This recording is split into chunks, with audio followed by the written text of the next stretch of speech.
Vamos tratar do nono pré-lab, princípios de análise orgânica. Bom, a análise qualitativa orgânica é a área da química orgânica que envolve a identificação de substâncias por meio de processos físicos e químicos. Ela é responsável pela separação, caracterização e identificação de compostos orgânicos obtidos a partir de organismos vivos, metabólicos primários e secundários de plantas e animais, a partir de produtos fósseis, carvão, petróleo, gás, sedimentos orgânicos, e a partir também de materiais sintéticos, ou seja, aqueles produzidos em laboratório. Eles estão presentes em mais diversos laboratórios, sendo de análises clínicas, industriais farmacêuticos, industriais químicos e petroquímicos, na bioquímica, na biologia, no tratamento do meio ambiente, toxicologia, medicina forense e também no controle de qualidade. Para realizar essa atividade, para a identificação de um composto, a gente vai seguir algumas etapas. A priori, nós teremos a análise imediata, que é justamente caracterizar a amostra como uma substância ou uma mistura de substâncias, separar e purificar caso seja o caso. Ela consiste basicamente numa verificação preliminar das condições da amostra e, para que, caso necessário, realizar um tratamento prévio dela. Em seguida, nós iremos partir para a identificação das propriedades físicas. Nesse ponto, determinar o estado físico da amostra, cor, odor, determinação de índice de refração, densidade, rotação óptica, ponto de fusão e ponto de ebulição. Ou seja, nessa etapa ela se baseia no registro físico mesmo, no registro escrito de todas as propriedades que podem ser observadas e também aquelas que podem ser facilmente determinadas, inclusive a partir das práticas que nós trabalhamos nesse semestre. Em seguida, se realiza uma análise elementar, que é determinar de forma qualitativa ou quantitativa a presença de certos elementos que compõem uma substância orgânica. Da quantificação, de teores de carbono, hidrogênio, nitrogênio, enxofre e oxigênio, a gente utilizamos equipamentos específicos. Em seguida, a determinação da solubilidade, que é uma das mais importantes ferramentas para a identificação de um composto desconhecido, porque é a partir dela que você terá os parâmetros iniciais para realizar testes mais específicos. A partir desses testes, que é verificado em vários meios, você testa a solubilidade da sua amostra em diversos meios, você as classifica de acordo com um grupo específico. E em cada grupo que ele pode ser relacionado, em cada classe que ele pode ser relacionado, você já tem um direcionamento para poder realizar testes mais específicos. Por exemplo, do S2, que é amostras que chegam a esse grau de solubilidade, se caracterizam por ser sais de ácidos orgânicos, hidrocloreto de aminas, aminoácidos, compostos polifuncionais, geralmente carboidratos, poliálcoos ou ácidos, assim como todos os demais, você tem um direcionamento para realizar suas análises. Em seguida, nós entramos nos aspectos mais importantes para essa nossa prática, que é os testes para grupos funcionais, que é basicamente a identificação dos grupos funcionais presentes em determinada substância orgânica. Ou seja, nós temos diversos tipos de grupos para funções nitrogenadas, haletos orgânicos, hidrocarbonetos, funções oxigenadas. Porém, para essa prática, nós iremos trabalhar com esses 9, que são teste de bromo e tetracloreto de carbono, teste de permanganato de potássio, também chamado de teste de Bayer, teste de anidrido crônico, chamado de teste de Jones, teste com cloreto de zinco em presença de ácido clorídrico, que é chamado de teste de Lucas, teste com cloreto férrico, teste para leito de alquila, teste com bicarbonato de sódio, teste de nitrofenilhidrazina e teste para a distinção de aldeídos e cetonas, chamado de teste de Tollens. Inicialmente, a gente falar do teste de bromo e tetracloreto de carbono, como eu falei anteriormente, é um teste qualitativo para determinar a presença de alguma insaturação na cadeia. A solução de bromo tem uma cor avermelhada, quando ela está presente em tetracloreto de carbono. E quando você adiciona a amostra, se ela possui uma insaturação, ocorre uma reação de halogenação no composto. Daí a solução vermelha fica transparente, comprovando a presença de insaturação. Ou seja, se a solução ficar transparente, é um composto insaturado. Se ela permanecer vermelha, ela é saturada, ou seja, diferenciando um alceno de um alcano. Em seguida, pode ser relacionado o teste de Bayer, que também é conhecido como teste de permanganato de potássio. Ele também é um teste quantitativo para determinar a presença de alceno, no qual os alcenos, quando reagem a uma solução de permanganato em meio básico, ocorre uma oxidação do alceno formando diálcool. Aí daí a solução violeta fica transparente, surgindo um precipitado que é o óxido de manganês 4 no fundo do tubo.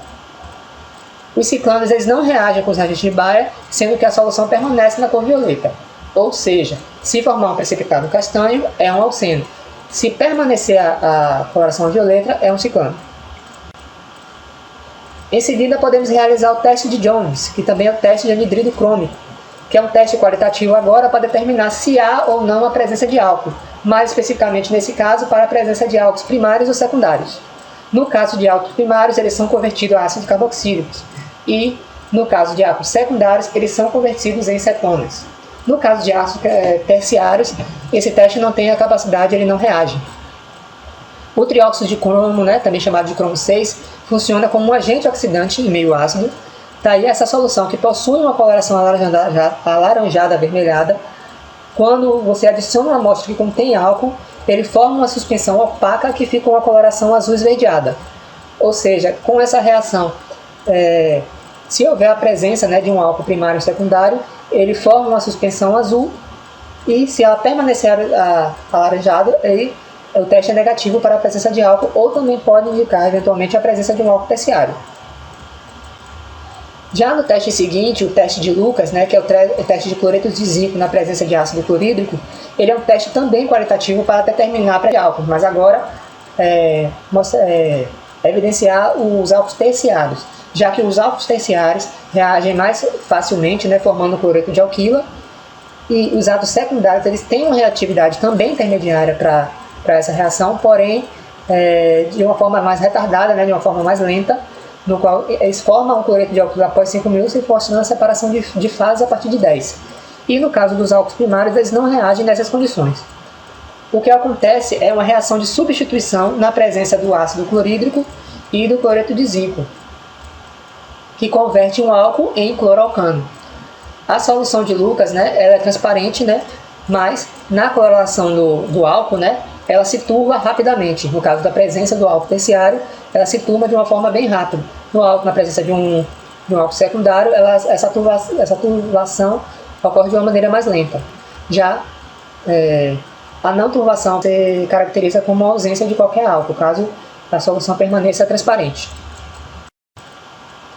Em seguida, a gente pode realizar o teste com cloreto férrico, que é um teste qualitativo para determinar a presença de fenóis ou anóis. Lembrando que é um teste mais utilizado para a presença de fenóis, mas ele não reage, não é de forma eficiente para todos os tipos de fenóis, e eles podem também indicar a presença de enóis. Então não é um teste 100% preciso, nem 100% exato. Os fenóis eles formam complexos coloridos, com os íons de ferro 3, desenvolvendo uma cor que vai do verde ao roxo. A coloração pode ser verde, azul, violeta, verde ou avermelhada, dependendo do composto a ser precipitado. E o teste não é positivo para todos os fenóis, como eu falei, que ocorre como enóis em alguns tipos de enóis. A solução de cloreto férrico é amarelado transparente, um amarelado claro, como a gente pode ver ali embaixo, e forma um complexo colorido na presença de fenol ou anol. Que no caso, nessa solução, eu trouxe exemplo, a prática que a gente fez da síntese do ácido acetil salicílico, que é um teste que a gente realizou ao final do experimento para comprovar a ausência do ácido salicílico depois da síntese. O ácido salicílico ele tem a presença do fenol, então ele fica com essa coloração meio roxa escura. Já na presença do AS ele permanece a solução amarelada clara, dividindo, sendo possível a visualização das fases. Então, se a solução ficar roxa, ele tem a presença de fenol, e se permanecer amarelada, ele não possui a presença de fenol. Aí a gente realiza um teste para aleto de alquila, O teste com nitrato, que é o teste também nitrato de prata em etanol. Ele é um teste qualitativo para determinar a presença de aleto de alquila, obviamente, já que esses aletos de alquila eles precipitam na presença de aleto de prata quando esses tratados com solução de nitrato de prata em etanol. Ele ocorre o tipo de reação no clorofilo, que é CN1, e inclusive em alguns casos ele pode indicar o tipo de aleto presente, já que o cloreto de prata é branco, o brometo é amarelo pálido e o iodeto é amarelo. Mas nesse caso, ele já é utilizado para indicar simplesmente a formação de precipitado. Então o teste é positivo caso ocorra esse precipitado, e é negativo caso ele não ocorra. O teste com bicarbonato já é um teste mais simples, né, para determinar a presença de ácidos carboxílicos, já que ácidos em reação com bases, bases fracas no caso, né, ocorre a liberação de CO2 de forma rápida. Então essa solubilização da amostra associada à liberação desse dióxido de carbono é um indicativo de compostos ácidos. Então, se você observar a formação desses gases, observar a formação das bolhas dentro do tubo de ensaio, ele é um indicativo da presença de ácidos carboxílicos, né, no caso dos gases orgânicos. Aí nós podemos realizar também o teste de Bragg, que é o teste utilizando 2,4 de nitrofenilhidrazina. Ele é um teste qualitativo para determinar a presença de aldeídos ou cetonas. Ele é uma solução, né, que envolve o dinitrofenilhidrazina com uma mistura de metanol e ácido sulfúrico, e ele é basicamente utilizado para a detecção do grupo funcional carbonila. Aldeídos e cetonas reagem com essa hidrazina formando hidrazonas correspondentes que são sólidos e solúveis. Então, ao reagir, esse vai formar um precipitado de uma coloração que pode variar de amarelo, laranja e vermelho, dependendo, né, do tipo de aldeído ou cetona que esteja envolvido na reação. Observar a formação do precipitado, ele é um indicativo da presença de aldeídos ou cetonas. Se não formar, então indica a ausência dos mesmos.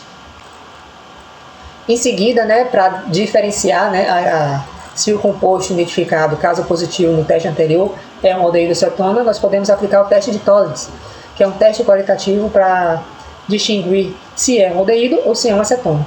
O reagente de Tollens, também chamado de espelho de prata, é um composto de nitrato de prata, hidróxido de sódio e um pouco de hidróxido de amônio, onde na presença de aldeídos o íon de prata ele é reduzido e ele acaba produzindo a prata metálica, né, nas paredes do frasco, como a gente pode ver aqui na imagem. Já enquanto na presença de cetonas essa reação ela não ocorre, ela continua límpida e translúcida. Então, ao observar a formação do espelho de prata, a gente pode determinar quem é o aldeído. Se não observar essa mudança, a gente conclui que não há presença de aldeído, e como a gente já realizou o teste anterior, constatando a presença da carbonila, a gente determina que é uma cetona. A etapa seguinte é fazer um preparo de derivados, que pelo preparo de um ou mais derivados conhecidos de uma substância aqui, no qual se está sendo analisada, a gente pode chegar à conclusão da identidade desse composto, né? E esse processo consiste basicamente em converter compostos desconhecidos através de uma reação química em um composto conhecido, que a gente é o que chama de derivado. Ele é gerado, da grande maioria, se gera sólidos, né? Que é facilitada a sua identificação a partir da determinação do ponto de fusão do mesmo. Ele permite distinguir dois compostos com propriedades muito semelhantes, e para fazer a relação, né, do composto desconhecido ao derivado, a gente usa uma tabela, né, de compostos desconhecidos na geração de seus derivados. Em seguida, e por fim, né, como se fosse uma forma definitiva, é realizada uma análise instrumental, que a finalidade depois de todos esses processos que foram realizados, é confirmar a identidade do seu composto. E nele a gente pode realizar métodos cromatográficos, a partir da cromatografia gasosa ou líquida, e métodos espectrofotométricos, que é ultravioleta, infravermelho, ressonância magnética nuclear e espectroscopia de massa. Aqui eu trouxe os materiais que são utilizados, todos os reagentes que serão utilizados para determinar todos os testes que foram levantados, as principais vidarias que serão utilizadas, que são basicamente todas as mesmas, e equipamentos que só serão utilizados caso seja necessário em algum desses testes realizar o aquecimento do tubo. Aqui eu trouxe os testes, né, os fluxogramas de cada teste. No caso do teste de bromo em tetracloreto de carbono, dissolver 0,1 da amostra caso ela seja sólida, ou 0,2 ml da amostra caso ela seja líquido, em 2 ml de tetracloreto de carbono. Adicionar 3 gotas da solução de 5% de bromo, também em tetracloreto de carbono, e observe a reação. Se ocorrer o desaparecimento com desprendimento de vapores, né, no ácido bromídrico, ele indica a presença, né, pode indicar a presença de compostos com hidrogênio ativo, fenóis, enóis e cetona, apesar de não ser muito utilizado para esse fim. Porém, a descoloração da solução, sem desprendimento de vapores, né, é uma prova positiva de insaturação. Partindo para o teste de Bayer, a gente também dissolve 0,1 grama de composto sólido e 0,2 ml líquido, agora em 2 ml de água ou acetona. É adicionado então 4 gotas de solução de permanganato de potássio, e também será observada a reação. Se a gente observar a formação de um precipitado castanho, o teste é indicativo de positivo para composto insaturado.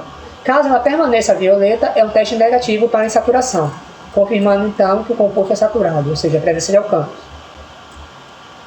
Já o teste com anidrido crônico, né, chamado de teste de Jones, a gente dissolve 0,1 grama sólido ou 1 gota somente de líquido em 1 ml de acetona. É adicionado 1 gota de solução aquosa de anidrido crônico em ácido sulfúrico e novamente a gente observa a reação. Se observar uma suspensão opaca de coloração azul esverdeada, é um teste para positivo para álcool, lembrando que esse teste só se trata de álcool primários e secundários. Se permanecer alaranjado, o teste é negativo para álcool. Já o teste com cloreto de zinco em presença de ácido sulfúrico também é um teste para eliminação de álcool. Agora, em um tubo de sal, a gente coloca 0,2 ml de amostras em 2 ml de reativo de Lucas. A gente tampa a rosca, né, do tubo e agita. A gente observa essa reação e, se formar emulsão com separação de fase de forma muito rápida, é um teste positivo para álcools terciários. Se observar uma turbação e a separação após 5 minutos, o teste é positivo para álcools secundários. Se permanecer alaranjado, é um teste negativo para álcools, né?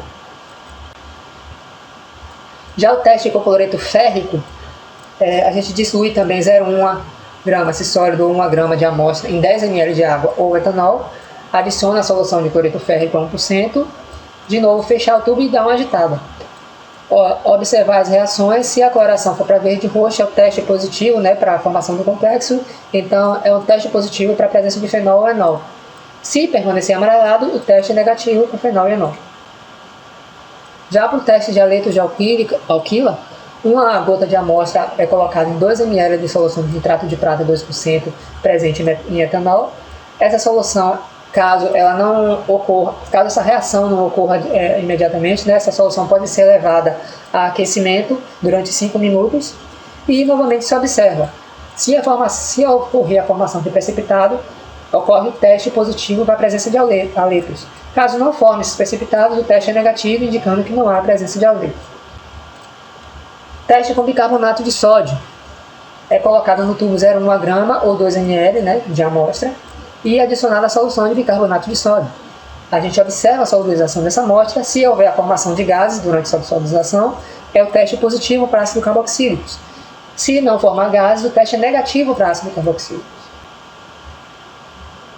Teste de Bragg, né, que é o teste também chamado de dihidrofenilhidrazina, onde num tubo de sal a gente dissolve 0,1 grama ou 4 gotas de amostra, né, em 1 ml de etanol, e a gente adiciona 1,5 ml de solução de Bragg, né, e a gente observa a reação. Se houver formação de precipitado, o teste é positivo para a presença de aldeídos ou de cetonas. Caso não forme precipitado, estando errado aqui no vídeo, né, o teste é negativo para aldeídos e cetonas. Daí, no teste seguinte, né, após realizar o anterior, a gente realiza o teste de Tollens, onde no tubo de sal a gente coloca 2 gotas da substância líquida em análise, ou 0,1 grama do sólido, e adiciona 1 ml do reativo de Tollens, que foi recentemente preparado. E a gente observa o tubo. Se houver a formação do espelho de prata, né, se o tubo ficar envolto naquela coloração de prata, o teste é positivo para aldeídos. Na formação, se não houver a formação do espelho de prata, então o teste é negativo para aldeídos, logo ele indica a presença de uma acetona.